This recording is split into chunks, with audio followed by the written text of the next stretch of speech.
Þetta er verkefni 4, 04 atvinnuleysi í Word og Excel hlutanum. Við ætlum að fara inn á vef Hagstofunnar og skoða atvinnuleysi milli ára í desember 2010 til 2014. Við skrifum hér á leitarlínuna og smellum á leitarhnappinn.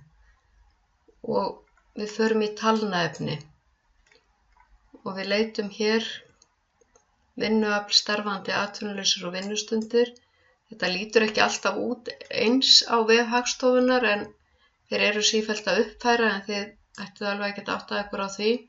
Nú veljum við hérna 2010, höldum shift-lykli niðri og smellum á 2014. Og við ætlum að velja desembermánuð og alls og atvinnulausir.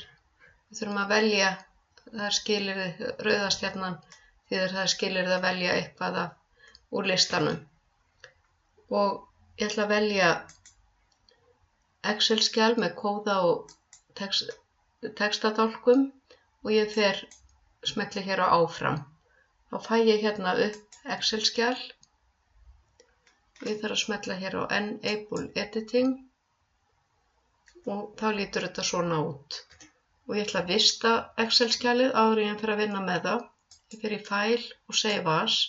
Það lendir hérna í Downloads-möppu en ég ætla að vista á minni tölvu. This PC, Documents, ég er búin að búa hérna möppu sem heitir Word og Excel og ég ætla að vista undir 04 atvinnuleysi